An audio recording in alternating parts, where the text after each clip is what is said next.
Hari Om. What is the ultimate way to be free from the pain and suffering of this worldly life?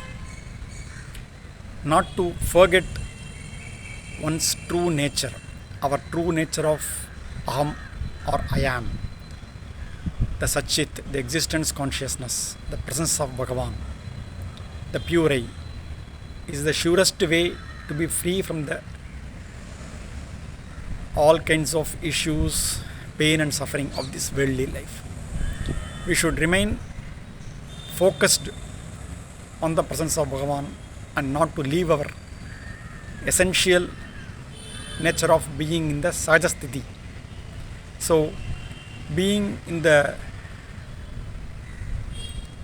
middle of all the worldly activities, we need to remain in the presence of Bhagavan. We need to keep our attention on the pure I, the Aham or the I am, all the time, as always possible.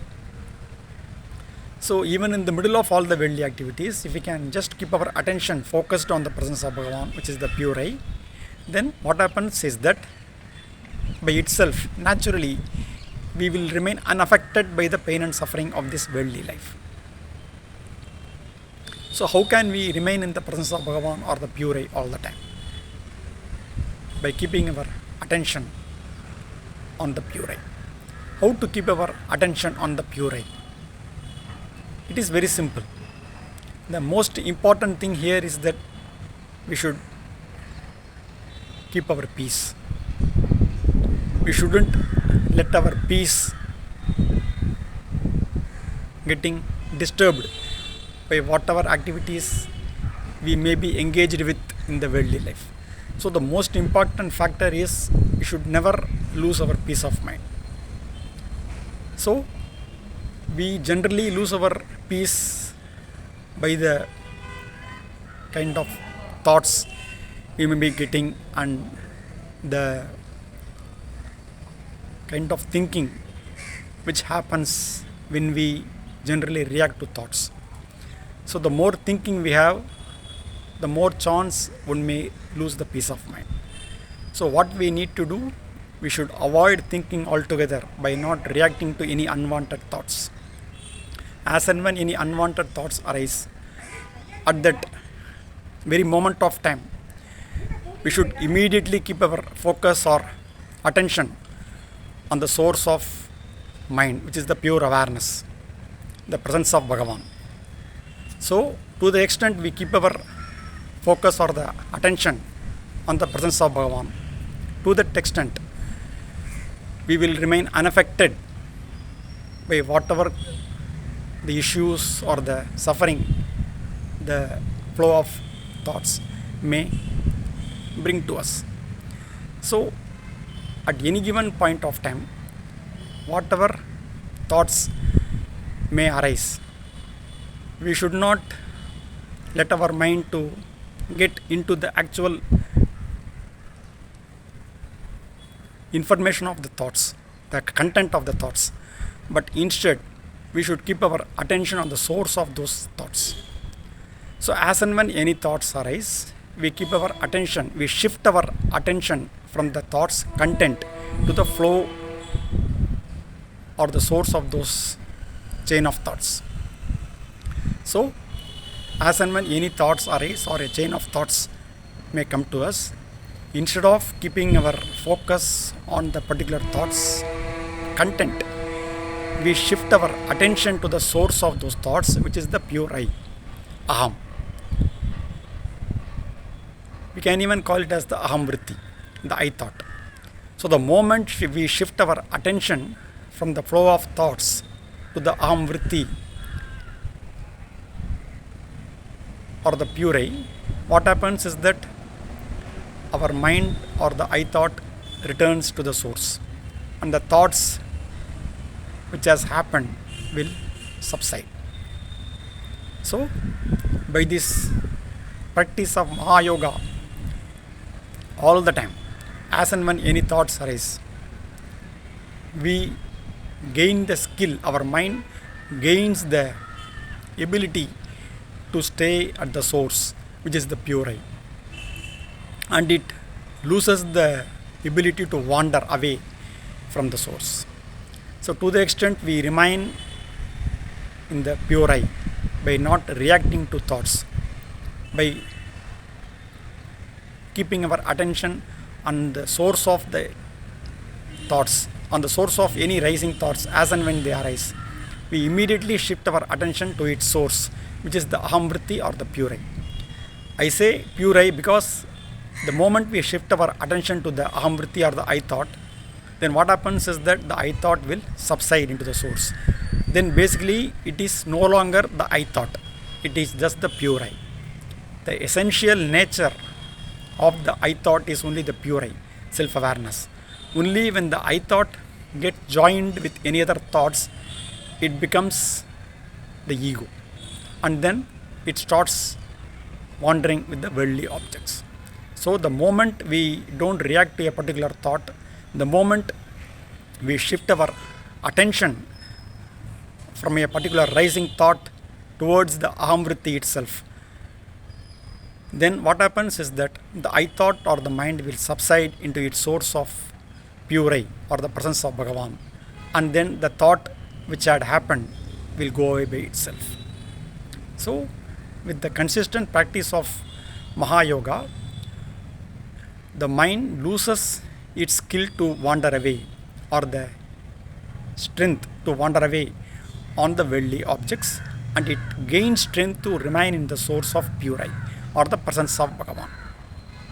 So to the extent we remain in the presence of Bhagavan or the pure I, it means that we remain in our essential nature, because our essential nature itself is the presence of Bhagavan. We as such don't have real existence beyond vasanas and thoughts. The moment we go beyond vasanas and thoughts, or every moment we go beyond vasanas or thoughts, we naturally remain in the presence of Bhagavan or the pure I. So by this practice, all the time, as and when any thoughts arise, by being always attentive and vigilant to any movement, mental movement, we gain this skill to remain in the presence of Bhagavan or the pure I or the aham as much possible. We can remain as I am even while engaging in our worldly activities. So by this practice, what happens is that even though any kind of suffering and pain may come to us, it will not impact us so much, and we will mostly be able to remain in a state wherein we will be free from the pain and suffering as much possible. So it is by the practice of this great path of Mahayoga as revealed by Bhagavan Sri Ramana Maharshi, one can easily be free from the pain and suffering of this worldly life. But only thing we need to do is that we should not leave the presence of Bhagavan or the pure I anytime. Actually, we think that when we move from one place to any other place, we may be leaving the presence of Bhagavan. But it is not the case. Wherever we may go, wherever our physical body may be moving, we will not actually leave that presence. The presence of Bhagavan, it is such that wherever we may be, we are always in the presence. We can never leave the presence of Bhagavan. So no one can be out of sight of that supreme presence. This we should constantly keep in mind. We are always, ever, here and now, in the presence of Bhagavan only. We can never leave his presence. But only thing we should keep in mind is that we should not let our mind wander away. That is the only condition for us to remain in the presence of Bhagavan all the time. So by the consistent practice of Mahayoga, we can achieve this ability to remain in the presence of Bhagavan all the time, because the presence is always there. We can never leave that presence. It is only we wrongly assume that our mind is wandering, we are going after the worldly objects, desires, and then we feel we have left the presence. But even while the mind is wandering, even while we are after some desired worldly objects, actually we can never leave that presence. but it is only our imagination. So the presence of Bhagavan is there within us all the time for everyone. The presence is such that we can never leave that presence of Bhagavan, because the very nature of the Bhagavan is infinite, omnipresent, omniscient, omnipotent. So we can never leave his presence. Only thing is that we should keep our attention on Bhagavan. Imagine we are sitting in the presence of Bhagavan sometime in the 1940s or around that time in the hall, and Bhagavan is there sitting in front of us. Will we ever take our attention away from the presence of Bhagavan or Bhagavan? No, we will not, isn't it? So the same way, even now, even though Bhagavan's physical form has vanished, but yet his essential true nature is always there for everyone, all the time. Because this is what Bhagavan has told us again and again, so many times, with various devotees, that his true nature is the Aham, the pure I am, pure I. And the moment we turn our attention within, we are always in the presence of Bhagavan. Only we should keep this truth in mind. So, even when anyone comes to Bhagavan to take leave, Bhagavan used to joke that, see, this man is saying that he is going to some place where I am not.